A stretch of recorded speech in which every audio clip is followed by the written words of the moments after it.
Hello students, welcome to Gurukul stream.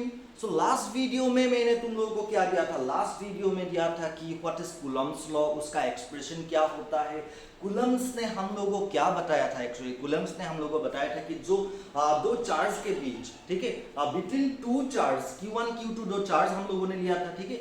Between two charge the electrostatic force of attraction और repulsion क्या होता है, वेकाम पे क्या होता है, उसके ऊपर हम लोगों ने डिस्कस किया था। जब वेकाम के ऊपर डिस्कस किया था तब हम लोगों को एक एक्सप्रेशन मिला था, ठीक है। तो जो कि एक्सप्रेशन क्या है हम लोगों का, एफ जो वेकाम पे जो एक्सप्रेशन मिला था हम लोगों को वो था 1/4 pi epsilon not Q1 Q2 by r square. Okay, तो ये हम लोग का एक्सप्रेशन था। तो इधर पे जो एप्सिलॉन नॉट है इसको हम लोग क्या बोलेंगे? एब्सोल्यूट एब्सोल्यूट परमिटिविटी बोलेंगे, ठीक है।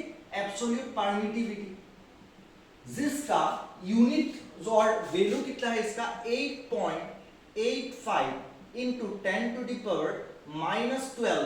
कितना था उसका वैल्यू? 10 to the power -12 coulomb square पर न्यूटन पर मीटर स्क्वायर उसका यूनिट था, ठीक है। तो ये कहां पे था ये यूनिट? एब्सोल्यूट परमिटिविटी है क्या?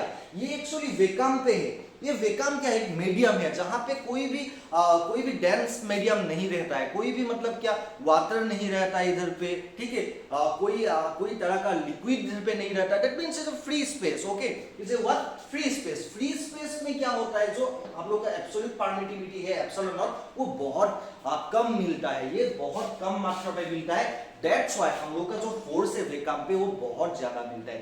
दैट मींस अब तुम लोगों को कुछ ऐसा नॉलेज मैं तुम लोगों को दे रहा हूं। देखो क्या नॉलेज दे रहा हूं कि जो एप्सिलॉन नॉट है इसके ऊपर भी जो फोर्स ऑफ अट्रैक्शन और रिपल्शन है डिपेंड करता है, ठीक है। कैसे डिपेंड करता है? देखो, अगर दो चार्ज पार्टिकल, ठीक है, मैंने अगर ये चार्ज पार्टिकल दो, ये हो गया Q1, ये हो गया Q2, ये एक कहां पे रख दिया मैंने? ये वेकाम पे रख दिया। कहां पे? वेकाम पे।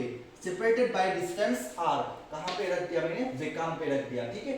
तो इधर में जो इलेक्ट्रोस्टैटिक फोर्स ऑफ अट्रैक्शन और रिपल्शन होगा वो क्या होगा? और अगर मैं ये दो चार्ज वाटर पे रख दिया, कहां पे रख दिया? वाटर है, वाटर पे अगर रख दिया, लेकिन चार्ज का मैग्नीट्यूड सेम रखा, ठीक है। चार्ज का जो मैग्नीट्यूड है वो भी सेम रखा और जो डिस्टेंस है डिस्टेंस भी सेम रखा। तो इधर पे इन दोनों का फोर्स ऑफ अट्रैक्शन और रिपल्शन में हम लोग को डिफरेंट दिखाई देगा। क्यों डिफरेंट दिखाई देगा? क्योंकि because of this epsilon, because of this what? Epsilon. जो परमिटिविटी है, परमिटिविटी एक्चुअली क्या होता है? परमिटिविटी क्या होता है? ये एक्चुअली क्या होता है? ये मीडियम के ऊपर डिपेंड करता है। जो देखो, अगर वाटर मीडियम पे जाए तो हम लोगों को क्या इफेक्ट पड़ेगा? परमिटिविटी पे इफेक्ट पड़ेगा। अगर परमिटिविटी पे इफेक्ट पड़ा तो क्या होगा? फोर्स पे भी इफेक्ट पड़ेगा, क्योंकि फोर्स और परमिटिविटी क्या हो रहा है? देखो इधर पे फोर्स जो है इलेक्ट्रोस्टैटिक फोर्स और परमिटिविटी इनवर्सली प्रोपोर्शनल हो रहा है। इसको हम लोग सिंपली परमिटिविटी बोल रहे हैं, ठीक है। कोई एक मीडियम पे हो सकता है। ये जो मैंने एप्सिलॉन लिखा, नॉट नहीं लिखा, कुछ भी नहीं लिखा नीचे में, ठीक है। तो इसको हम लोग सिंपली परमिटिविटी बोल सकते हैं। क्यों बोल सकते हैं? देखो, ये परमिटिविटी कहीं पे भी हो सकता है रेदर देन व्हिच वन? वेकाम। वेकाम पे तो हम लोग को पता है एप्सिलॉन नॉट। ओके, तो बाकी सब मीडियम पे इसको हम लोग परमिटिविटी बोल सकते हैं सिंपली। अगर हम लोग मालूम पड़ेगा कि वाटर में क्या है तो हम लोग कुछ पकड़ सकते हैं कि W एप्सिलॉन W पकड़ सकते हैं, ये बाद में पता चलेगा ये सब, तो ठीक है। अभी देखो, जो ये एप्सिलॉन नॉट है एब्सोल्यूट परमिटिविटी है, इसका वैल्यू कितना है? 8.85 into 10 to the power -12, ठीक है। तो ये एक्चुअली कहां पे है? ये जो वैल्यू है ये सिर्फ वेकाम पे ही है। और सबसे कम जो एप्सिलॉन नॉट, सबसे कम जो परमिटिविटी हम लोग को मिलेगा वो कहां पे मिलेगा? वेकाम पे मिलेगा। अगर ये कम मिल गया, ये अगर कम मिल गया तो फोर्स क्या होगा? ज्यादा होगा, क्योंकि इनवर्सली प्रोपोर्शनल है। अगर ये ज्यादा मिल गया तो फोर्स क्या होगा? कम मिलेगा हम लोगों को, ठीक है। समझ पे आ रहा है? दैट मीन हम लोग को इलेक्ट्रोस्टैटिक फोर्स ऑफ अट्रैक्शन और जो रिपल्शन है वो सबसे ज्यादा कहां पे मिलेगा? हम लोग को वेकाम पे मिलेगा। समझ पे आ रहा है ना? तो ठीक है। तो अगर वाटर में हम लोगों ने अगर दो चार्ज रख दिया सेपरेटेड बाय सेम डिस्टेंस, जो कि वेकाम पे हम लोगों ने रखा, तो उधर पे क्या होगा? वो कंपैरिजन फैक्टर एक आ जाता है। किसका कंपैरिजन फैक्टर आ जाता है? परमिटिविटी ऑफ डिफरेंट मीडियम का कंपैरिजन फैक्टर आ जाता है। परमिटिविटी ऑफ डिफरेंट मीडिया का कंपैरिजन फैक्टर, जो कि हम लोग को क्या बोलेंगे, उसको रिलेटिव परमिटिविटी बोलेंगे। ठीक है, समझ पे आ रहे हैं ना, इसको क्या बोलेंगे, relative permittivity. It's a comparison between permittivity of two different media, okay, that is called relative permittivity, और इसको हम लोग डाइलेक्ट्रिक कांस्टेंट भी बोलेंगे। तो समझ पे आ रहे हैं ना, परमिटिविटी अगर कम होगा तो फोर्स ज्यादा होगा, परमिटिविटी अगर ज्यादा होगा तो फोर्स क्या होगा, कम होगा। तो हम लोग अभी जो टॉपिक के ऊपर डिस्कस करने के लिए जा रहे हैं वो हो गया रिलेटिव परमिटिविटी। ठीक है, तो रिलेटिव परमिटिविटी एक्चुअली होता क्या है, देखो इसको तो हम लोग जानते हैं एब्सोल्यूट परमिटिविटी। एब्सोल्यूट परमिटिविटी हम लोग क्या होता है हम लोग जानते हैं। अभी देखो, अगर दो चार्ज Q1 एंड Q2 दो चार्ज हम लोगों ने कहीं कोई एक मीडियम पे रख दिया, ठीक है, if we place Q1 and Q2, two charges, okay, Q1 and Q2, separated by a distance r, separated Q1 and Q2 separated by a distance r, अगर हम लोगों ने इसको कहां पे रख दिया, इन ए मीडियम, कहां पे रख दिया, इन ए मीडियम पे अगर रख दिया, तो उसका जो इलेक्ट्रोस्टैटिक फोर्स ऑफ अट्रैक्शन होगा, जो उसका फॉर्म होगा, वो कैसा होगा, देखो एफ वेकाम जो लिखा है इधर पे हम लोग क्या लिखेंगे, मीडियम लिखेंगे। तो 1/4 पाई इधर पे क्या एप्सिलॉन नॉट आएगा, क्या नहीं आएगा एप्सिलॉन नॉट, क्यों नहीं आएगा, देखो मीडियम पे हम लोग को पता नहीं है कि इसका वैल्यू कितना आएगा, कोई भी मीडियम हो सकता है, मीडियम तो तरह का मीडियम है। तो ठीक है, तो हम लोग इसको क्या करेंगे, एप्सिलॉन पकड़ेंगे, simply epsilon, this is called permittivity. ठीक है, तो ऊपर में सब बाकी तो सेम रहेगा, Q1 Q2 by r²। Okay, तो ये हो गया वेकाम का, ये हो गया मीडियम का। अगर ये दोनों को हम लोग डिवाइड कर दे तो एक कंपैरिजन फैक्टर आएगा, कंपैरिजन आ जाएगा, कंपेयर करने को, इसको कंपेयर करने का जो बोलते हैं ना, इसको ही बोलते हैं। ठीक है, अगर दो क्वांटिटी का रेशियो ले लेते हैं तो that means what, ratio is a comparison. Ratio का मतलब क्या, कंपेयर करना। तो हम लोग कंपेयर करेंगे बाय डिवाइडिंग दिस टू। ठीक है, कंपेयर करके देखते हैं, एफ वेकाम बाय एफ मीडियम, तो क्या होता है, देखो ऊपर में हम लोगों का क्या आता है, 1/4 पाई एप्सिलॉन आता है। तो इधर पे क्या होता है, Q1 Q2 by r², नीचे क्या होता है, 1/4 pi epsilon not F medium का जो फॉर्मूला इधर पे पुट कर रहा हूं मैं, Q1 Q2 by r²।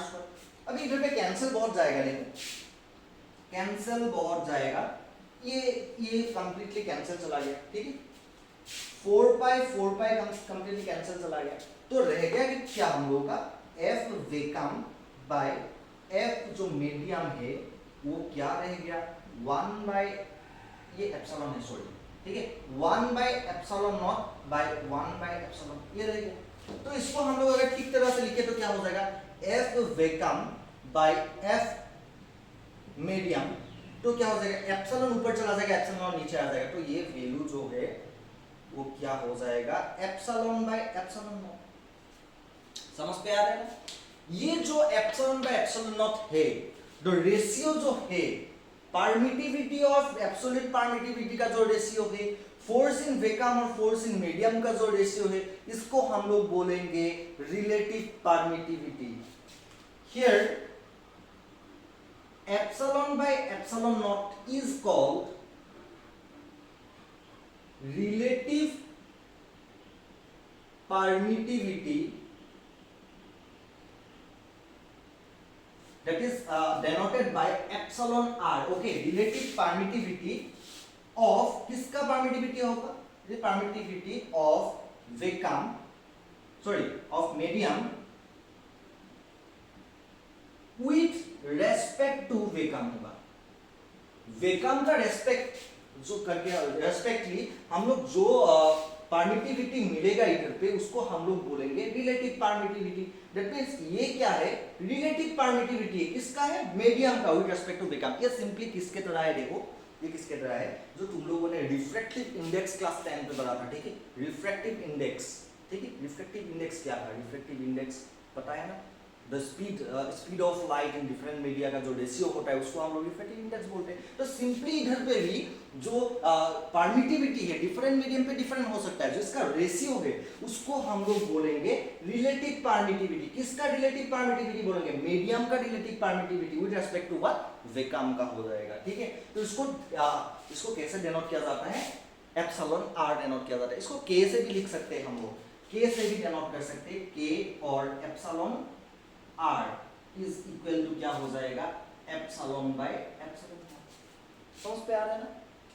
ये हो जाएगा तुम लोगों का रिलेटिव परमिटिविटी। अभी रिलेटिव परमिटिविटी का जो डेफिनेशन है, डेफिनेशन अगर देने के लिए जाऊं तो मैं कैसे देना पड़ेगा मुझे रिलेटिव परमिटिविटी?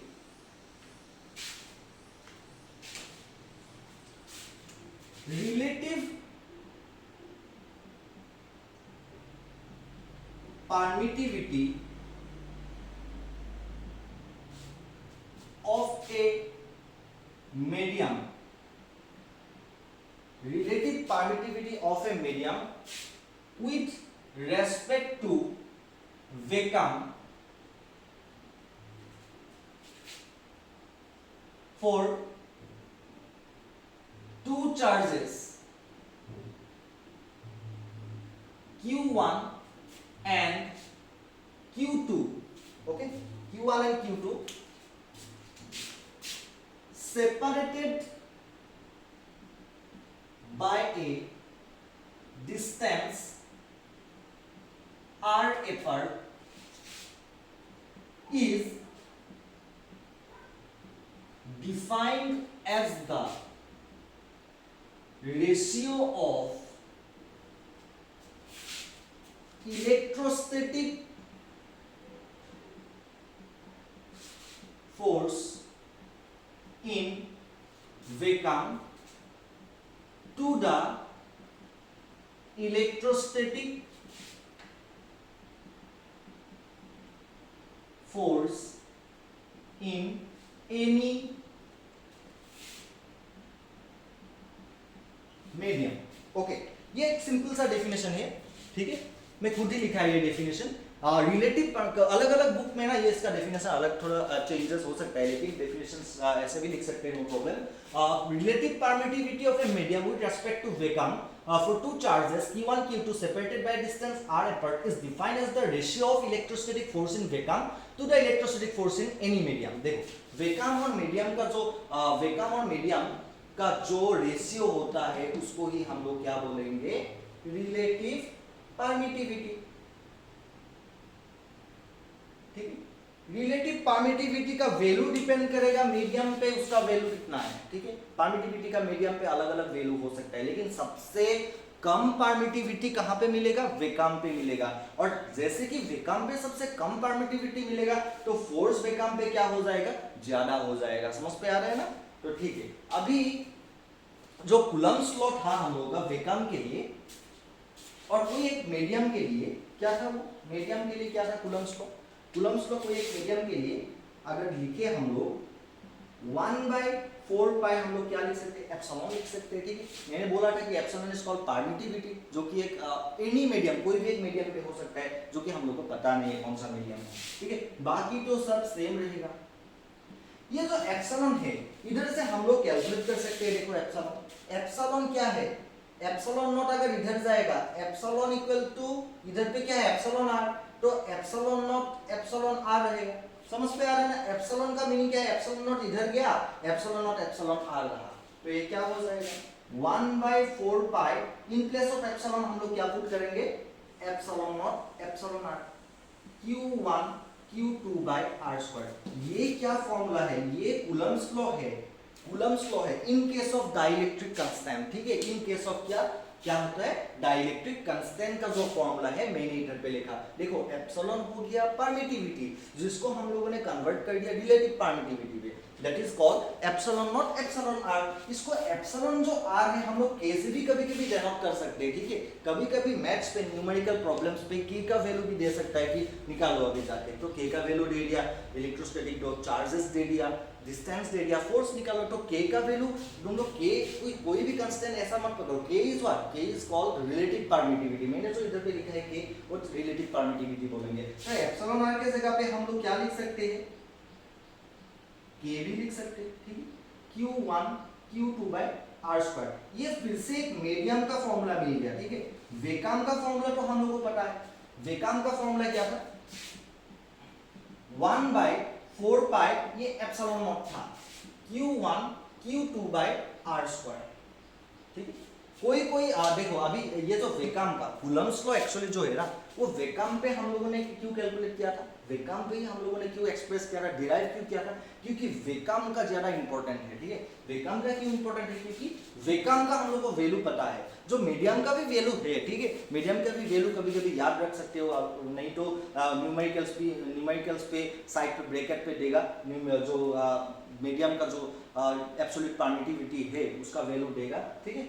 तो जो ये एप्सिलॉन नॉट है, एब्सोल्यूट परमिटिविटी ऑफ वेकाम के लिए, तो ये बहुत इंपॉर्टेंट है, ठीक है। तो वेकाम का ये एक्सप्रेशन हो गया, तो मीडियम का एक्सप्रेशन क्या हो गया, 1/4 पाई एप्सिलॉन नॉट के इज कॉल्ड डाइलेक्ट्रिक कांस्टेंट और रिलेटिव परमिटिविटी। इसको हम लोग डाइलेक्ट्रिक कांस्टेंट भी बोलते हैं। क्या बोलते हैं, ये जो रिलेटिव परमिटिविटी है डाइलेक्ट्रिक कांस्टेंट भी बोलते हैं।